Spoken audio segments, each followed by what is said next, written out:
इस बार महिलाओं को सड़क पे दौड़ा दौड़ा कर पीटा गया, उनकी साड़ियों को फाड़ा गया, उनके कान की बालियों को नोच कर छीन लिया गया, लेकिन न एफआईआर होता है न कार्रवाई होती है। महोदय, अध्यक्ष महोदय, मैं पूरक सप्लीमेंट्री क्वेश्चन है आपका? नहीं महोदय, मैं जानना चाहता हूं कि जो लैब टेक्नीशियन की बहाली होती है एजेंसियों के माध्यम से, उनमें कई शिकायतें हमें मिली हैं जहां कार्य करने के बाद उन्हें हटा दिया जा रहा है। अध्यक्ष महोदय, दूसरी बात अध्यक्ष महोदय, मैं जानना चाहता हूं कि डुमरी विधानसभा में एक भी ऐसे विद्यालय का हमें उदाहरण दे मंत्री महोदय, जिसकी हम निगरानी खुद का निरीक्षण करना चाहेंगे, और हम जो मंत्री महोदय कागज में लिख के दे रहे हैं धरातल पर वो है कि नहीं, हम स्वयं देखना चाहेंगे। डुमरी विधानसभा का आपको उदाहरण देखना चाहेंगे। आपका कागज की मांग है ना? जी, हमारा डुमरी विधानसभा का। जी, लिख कर तो ये दे रहे हैं, लेकिन हम धरातल पर जाकर स्वयं देखना चाहते हैं अध्यक्ष महोदय की वास्तव में ये धरातल पर है कि नहीं। ठीक, मैं मांग करता हूं मंत्री महोदय से। उनका जो ही डिमांड है। डुमरी विधानसभा की बात जी जी, उन्होंने मांग रहे हैं कागज दिलवा। मैं डुमरी विधानसभा क्षेत्र की जो है मैं उसको उपलब्ध करा दूंगा। ठीक ठीक ठीक है जयराम जी, धन्यवाद। तो सरकार द्वारा 80 उत्कृष्ट विद्यालयों का उद्घाटन किया गया है। क्या यह बात सही है कि 2017 में कंप्यूटर आधारित शिक्षा प्रदान करने के लिए स्मार्ट क्लासरूम योजना आरंभ की गई है? माननीय मंत्री जी कौन जवाब देंगे? जी बैठिए जयराम जी, बैठिए। दे रहे हैं अध्यक्ष महोदय, माननीय सदस्य का जो प्रश्न है, इनका प्रश्न है कि 2 मई 2023 को सरकार द्वारा 80 उत्कृष्ट विद्यालयों का उद्घाटन किया गया है। अध्यक्ष महोदय, ये राज्य सरकार द्वारा नीतिगत निर्णय लेते हुए विभागीय संकल्प संख्या 22 से 15 दिनांक 29/10/2020 के आलोक में राज्य सरकार अंतर्गत कुल 80 उत्कृष्ट विद्यालय जिला स्तर पर संचालित किया गया है। सदस्य, माननीय सदस्य, जो प्रश्न है कि 2023 में उत्कृष्ट, और दूसरा इनका यह है माननीय सदस्य का कि कंप्यूटर शिक्षा आधारित शिक्षा प्रदान करने के लिए 2017 में आईसीटी योजना क्रियान्वित कराई गई थी और स्मार्ट क्लास रूम योजना वर्ष 2022 में प्रारंभ की गई। इसमें भी इनका जो सवाल है उत्तर। और कुछ पूरक प्रश्न जयराम जी? अध्यक्ष महोदय, मैं पूरक सप्लीमेंट्री क्वेश्चन है आपका? नहीं महोदय, मैं जानना चाहता हूं कि जो लैब टेक्नीशियन की बहाली होती है एजेंसियों के माध्यम से, उनमें कई शिकायतें हमें मिली हैं जहां कार्य करने के बाद उन्हें हटा दिया जा रहा है। अध्यक्ष महोदय, दूसरी बात अध्यक्ष महोदय, मैं जानना चाहता हूं कि डुमरी विधानसभा में एक भी ऐसे विद्यालय का हमें उदाहरण दे मंत्री महोदय, जिसकी हम निगरानी खुद का निरीक्षण करना चाहेंगे, और हम जो मंत्री महोदय कागज में लिख के दे रहे हैं धरातल पर वो है कि नहीं, हम स्वयं देखना चाहेंगे। डुमरी विधानसभा का आपको उदाहरण देखना चाहेंगे। आपका कागज की मांग है ना? जी, हमारा डुमरी विधानसभा का। जी, लिख कर तो ये दे रहे हैं, लेकिन हम धरातल पर जाकर स्वयं देखना चाहते हैं अध्यक्ष महोदय की वास्तव में ये धरातल पर है कि नहीं। ठीक, मैं मांग करता हूं मंत्री महोदय से। उनका जो ही डिमांड है। डुमरी विधानसभा की बात जी जी, उन्होंने मांग रहे हैं कागज दिलवा। मैं डुमरी विधानसभा क्षेत्र की जो है मैं उसको उपलब्ध करा दूंगा। ठीक ठीक ठीक है जयराम जी, धन्यवाद। माननीय सदस्य जयराम जी। बाकी कोई नहीं है सर? नहीं, अभी समय भी नहीं है जी, ठीक है। धन्यवाद माननीय अध्यक्ष महोदय।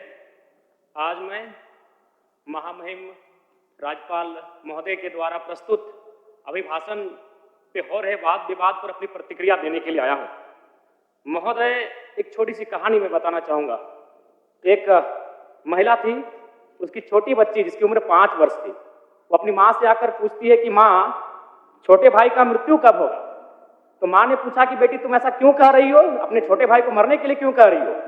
तो छोटी सी गुड़िया ने कहा कि माँ, बड़े भाई की जब मृत्यु हुई थी तो बहुत सारे लोग हमें खाना देने के लिए आए थे, हमारे घर में भोजन नहीं था, हमें कपड़े नहीं था, तो बहुत सारे लोग हमसे मिलने आए थे और हमें खाना देकर गए थे, और मैं चाहती हूँ कि छोटा भाई भी अगर मर जाएगा तो शायद बहुत सारे लोग आएंगे, हमें भोजन देंगे, हमें खाना देंगे, हमें कपड़े देंगे, क्योंकि हम 4-5 दिनों से भूखे हैं। महोदय, आज यही भाव कोयलांचल के हर एक रैयतों के घर में है कि जब भी हमारी जमीनों का अधिग्रहण होगा, जब कोई कंपनी हमारी जमीन का अधिग्रहण माइंस के लिए करेगी और जब माफियाओं के द्वारा उन पर लाठीचार्ज होगा, उनके लठेज के माध्यम से उन पर हमला होगा, तो कोयलांचल के रैयत चाहते हैं कि साथ साथ में 2-4 IAS IPS को भी चोट लगे।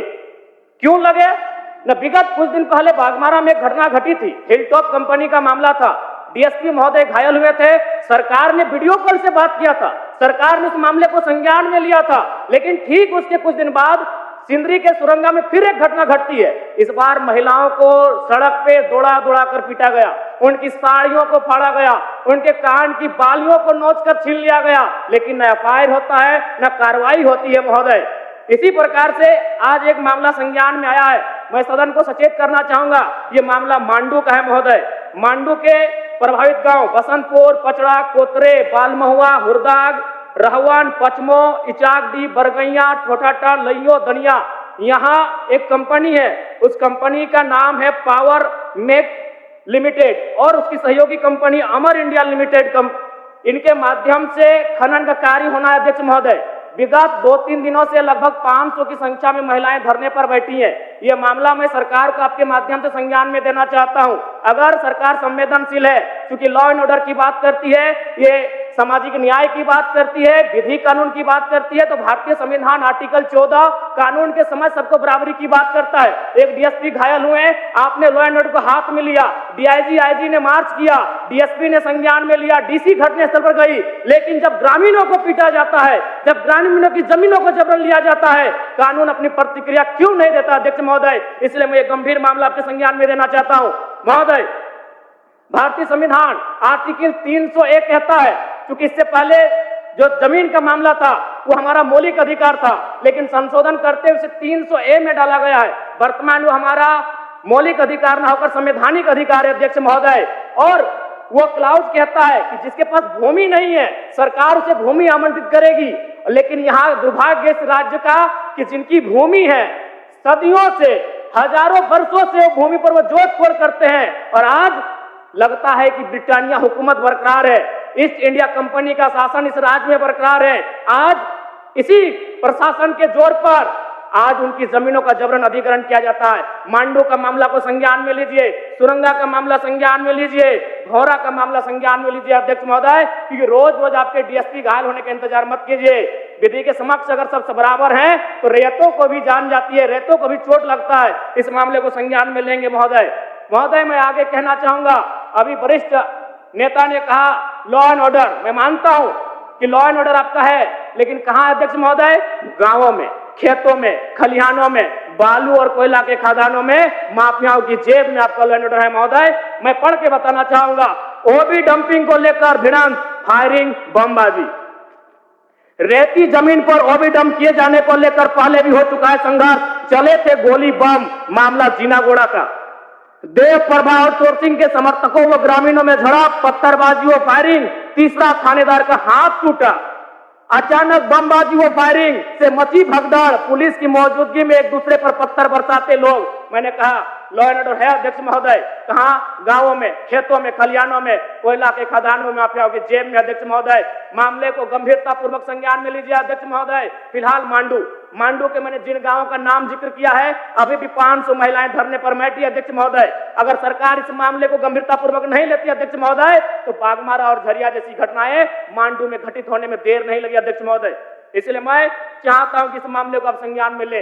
दूसरी बात अध्यक्ष महोदय, मैं आपके माध्यम से एक अत्यंत गंभीर मामला संज्ञान में देना चाहता हूं। धनबाद जिला तोपचाची प्रखंड अंतर्गत पिपराडी गांव, आजादी के 78 साल बाद भी उस गांव की सड़क मुख्य सड़क से जुड़ नहीं पाई है। उनका मामला आता है अभयारण्य भूमि, सेंचुरी का भूमि का मामला संज्ञान में आता है। अध्यक्ष महोदय, मैं सदन के माध्यम से सरकार से पूछना चाहता हूं कि पारासत पहाड़ में सड़क बन सकता है तो पिपराडी गांव में क्यों नहीं बन सकता है अध्यक्ष महोदय? पारासत पहाड़ में जिन लोगों की सड़क की जरूरत थी अध्यक्ष महोदय, क्योंकि वह धनी लोग थे, वो संपन्न लोग थे, इसलिए पारासत के पहाड़ में जो कि सेंचुरी अभयारण्य है सड़क चली गई, लेकिन पिपराडी गांव सड़क नहीं जा पा रही अध्यक्ष महोदय। ये तोपचाची प्रखंड का मामला है, इसे संज्ञान में लेंगे। दूसरी बात अध्यक्ष महोदय, जो विषय मैंने कहा 300A में स्पष्ट है कि राज्य अपनी विधायकी शक्ति का उपयोग करके संपत्ति के अधिकारों को सीमित, कम या बदल कर सकता है। इसलिए आपसे आग्रह होगा, जो भी मामले भूमि संबंधित खासकर खनन क्षेत्रों से आते हैं, उसके लिए आप एक पोर्टल बनाए अध्यक्ष महोदय, एक शिकायत पत्रिका बनाए अध्यक्ष महोदय, क्योंकि मामला बहुत ही हिंसक रूप धारण कर लेता है। मैं उस क्षेत्र से आता हूं, मैं कोयलांचल के क्षेत्र से आता हूं अध्यक्ष महोदय, मैं रोज बमबारी, गोली, तमाम घटनाओं को देखता हूं, सुनता हूं अध्यक्ष महोदय, और आम व्यक्ति की कहीं सुनी नहीं जाती है। इसलिए आपके माध्यम से सरकार से मेरा आग्रह होगा, ऐसे विषयों पर सरकार गंभीर रहे। अगर गंभीर नहीं रहती है तो अप्रिय और अनहोनी घटना होने में देर नहीं लगी अध्यक्ष महोदय। धन्यवाद। धन्यवाद अध्यक्ष महोदय, बहुत बहुत धन्यवाद। माननीय सदस्यगण।